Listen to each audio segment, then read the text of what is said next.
noches, nos encontramos desde el sur de Cali. A continuación vamos a hacer el reportaje sobre fundamentos de toxicología sobre el sistema respiratorio. Nos acompañan los estudiantes de la carrera profesional en seguridad y salud en el trabajo de la institución universitaria Antonio José Camacho y la doctora Kelly Alejandra Rodríguez Balanta. Buenas noches, compañeros.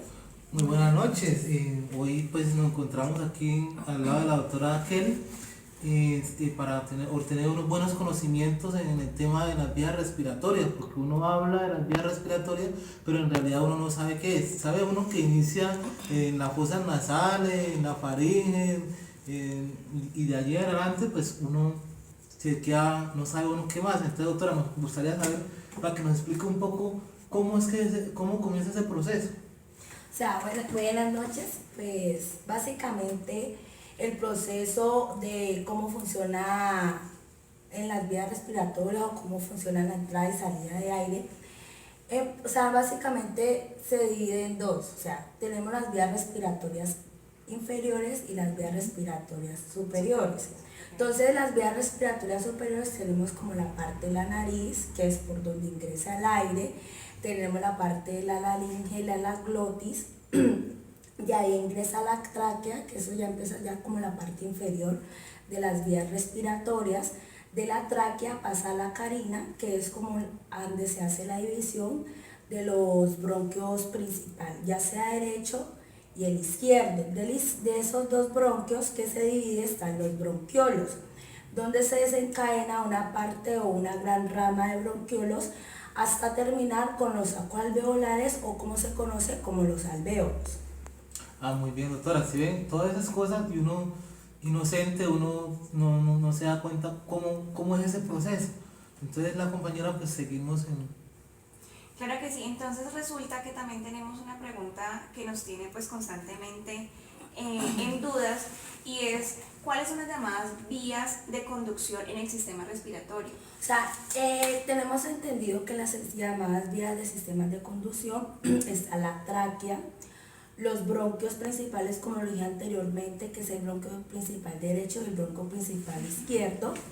De ahí siguen los bronquiolos. Esos son llamados como las zonas de conducción, que esas son las primeras generaciones de las vías respiratorias. De ahí ya siguen las demás zonas.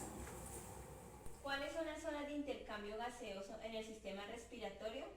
Bueno, las zonas de intercambio gaseoso en el sistema respiratorio se da a nivel de los alveolos. Entonces, ahí en el nivel de los alveolos es donde se produce el intercambio gaseoso, que es lo que hace que en un gradiente de presión, de mayor presión, pasa a uno de menor presión. Entonces, ahí es donde se produce el intercambio gaseoso. O sea, todo el aire que tú consumes o todo el aire que entra en las vías respiratorias hace el intercambio, y lo que hace es que al salir vas a expulsar CO2. Obviamente, para que también ocurra el intercambio gaseoso a nivel de los alvéolos, tiene que estar conjunto con los capilares. O sea que hay un intercambio a nivel capilar con el alveolo. Ok, doctora. Doctora, muy bien, doctora. Entonces, cuando hablamos de la sobrecarga oxidativa causante de lesiones pulmonares causadas por agentes químicos, ¿eso allí cómo lo podemos nosotros interpretar? O sea, cuando hablamos de la sobrecarga oxidativa, se refiere, por ejemplo, a una persona que trabaja en una industria, ¿no? Que trabaja con un agente químico que es muy fuerte, que todos los días lo inhala, todos los días lo trabaja. Entonces, tú al absorber tanto eso, o al manejar, o estar en contacto mucho con ese producto o con ese agente químico, lo que va a hacer a nivel respiratorio es que va a haber un daño a nivel del parénquima pulmonar. Entonces, ¿qué es lo que va a hacer este daño a nivel del parénquima pulmonar? Es que va a haber una liberación de los radicales libres. Entonces, al haber la liberación de los radicales libres, tú sabes que uno, cuando no está expuesto a ningún agente químico raro ni nada de eso, o sea, está sano, tu alvéolo va a estar en estado normal, o sea, un alvéolo normal, sano, pero cuando hay liberación de los radicales libres, el alvéolo se va a volver dañado, o sea, se va a volver irreversible, va a haber un daño a nivel pulmonar o del parénquima pulmonar, que lo que va a hacer es que va a destruir ese alvéolo. ¿Qué quiere decir? Que tu función pulmonar ya no va a ser la misma que una persona que no está expuesta a un agente químico. Entonces, doctora, eso es lo que quiere decir es que la sobrecarga es cuando ya el pulmón se contaminó de todos los químicos que le ingresaron allá y él no lo puede liberar. Sí, señor. Ok, entonces en el sistema respiratorio, que es el que estamos hablando, ¿cómo se haría el depósito y la acumulación del material particulado? Entonces, tenemos en cuanto al depósito o la acumulación del material, tenemos que en cuanto al depósito, cuando la partícula es muy grande o la micra es muy grande, se va a depositar en las vías superiores, que sería la parte de la nariz, la laringe y todo eso. Entonces, cuando la partícula es pequeña o la micra es muy pequeña, se va a dar a nivel de las vías inferiores. Entonces, entre la partícula sea más pequeña, va a llegar hasta las vías inferiores. Entre la partícula sea más grande, va a llegar a las vías superiores. Superiores, correcto, muchas gracias. Ok, o sea que sería lo que usted decía anteriormente, la pregunta que hacía el compañero Fidel. Cuando hace la oxidación y hace el daño, pues es por el ingreso de la partícula. Sí, depende también de lo que, depende de lo que ingiere y qué cantidad ingiere. Puede ser que la partícula que ingresó puede estar muy grande o muy pequeña. Ok, doctora. Entonces, ¿cómo es el mecanismo de producción del asma por inhalación de sustancias químicas?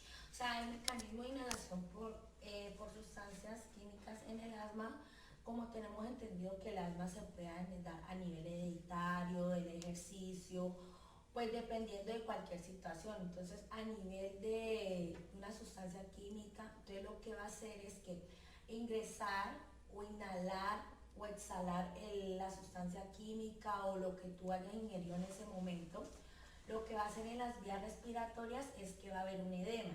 O sea, ¿qué quiere decir con la cuestión del edema? Es que va a haber una hinchazón, se va a hipertrofiar, o sea que no va a haber un buen funcionamiento de ese alvéolo. ¿Qué quiere decir? Cuando tú tienes un alvéolo sano, el alvéolo entra y sale normal el aire. Cuando el alvéolo está dañado, lo que va a haber es que como hay un edema, o sea, un estrechamiento de las vías aéreas, lo que va a haber es que no va a haber una buena entrada ni salida de aire. O sea, que lo que tú entras lo sacas muy mínimo, o sea que va a haber mucha, pero mucha retención de aire y también eso es lo que produce que también va a haber va a generar muchas secreciones o mucho moco porque no tienes un alvéolo bueno, o sea, está inflamado, no tiene una buena salida de aire, no tiene cómo sostener o suplir esa necesidad que él necesita. Doctora, y allí entonces podemos hablar de los agentes asociados a la producción de enfisema y cómo es su mecanismo. O sea, pues en cuanto al enfisema, el enfisema se debe a una hipersuflación o se puede decir como un atrapamiento aéreo. ¿Qué quiere decir atrapamiento aéreo? Eso se da más que todo en las personas que han estado expuestas al humo de leña durante mucho tiempo o los que fuman cigarrillo. Eso más que todo se da en las personas en el adulto mayor. Entonces, ¿qué es lo que hace el enfisema? Entra al aire normal, pero ¿qué hace? Como tú entras el aire, entonces como le decía anteriormente, era atrapamiento aéreo. ¿Qué quiere decir? Todo ese aire que entra lo va a retener. Entonces todo el aire que va a retener, el alvéolo se va a hipertrofiar, o sea, se va a volver más grande porque no tiene esa salida de aire. O sea, nomás entra aire, más no lo saca. Eso quiere decir una hipersuflación o un atrapamiento aire, que es la retención de aire a nivel pulmonar o de los alvéolos. O sea, entra todo el aire que tú quieras, pero no tiene cómo sacarlo. ¿Ya? O sea, que va a haber una retención de CO2. Correcto. Y finalmente, ¿qué método diagnóstico es el ideal para medir la función pulmonar? Bueno, pues el método ideal para medir la función pulmonar tenemos dos, que está la espirometría, que la espirometría lo que hace es medir los volúmenes y capacidades a nivel pulmonar. Dependiendo del paciente, es mirar cómo están sus pulmones. Ya pues este proceso o esta espirometría se coloca un aparato en la boca donde tú le dices al paciente insufle, bote, bote, insufle, bote, bote. Esa parte de ahí se hace sin medicamento. Después esperas unos 10 minutos donde se hace con un broncohilatador, que es albutamol, o sea, post-broncohilatador. Vuelves y le haces el mismo examen. Entonces cuando ya tienes los resultados, tú miras si con el medicamento revirtió o no revirtió. Entonces ahí tú decides, o el diagnóstico que tú le puedas, si es leve, moderado, severo o mixto, dependiendo del diagnóstico o los resultados que le haya dado de la prueba. Eso también es como para mirar qué tan bueno o qué tan bien están tus pulmones. También tenemos el test de caminata de 6 minutos, que ese más que todo se utiliza para mirar el asma inducida por el ejercicio, que consiste en 6 fases. O sea, una caminata, tienes que caminar en una superficie plana, unos 30 metros, durante 6 minutos. Entonces tú en esa caminata mientras va caminando hasta los 6 minutos, le vas preguntando al paciente o el que estás atendiendo cómo se siente. O sea, tú tienes que medir el grado de disnea o de fatiga. O sea, ¿qué quiere decir el grado de disnea? ¿Qué tan ahogado se siente? ¿Cómo se siente? Tú ahí en ese proceso le tomas los signos vitales, o sea, la tensión arterial, la saturación de oxígeno. Entonces al final de la prueba tú ya haces el diagnóstico si tiene asma inducida por el ejercicio o no. Eso también siempre pues, no solamente para mirar cómo están tus pulmones, sino que también para mirar tu grado de disnea, que se mira con la escala de Bohr.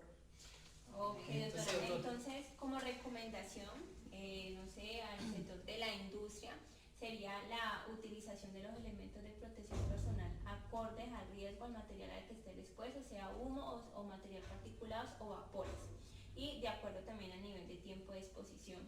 Entonces, yo diría pues que con todo lo que la doctora aquí nos explica, vemos que la vía respiratoria es algo fundamental, que tenemos que cuidarlo, porque no solamente por la vía respiratoria solamente recibimos pues el oxígeno, sino que nos podemos contaminar, y al contaminar la vía respiratoria contaminamos todo el cuerpo humano. Entonces es fundamental cuidarnos en esa parte. Bueno, pues para finalizar, o como recomendación al personal que trabaja en la industria, se le recomienda mucho la bioseguridad, ya pues que en diferentes empresas están expuestas a diferentes factores de riesgo, ya sea alto, medio, bajo.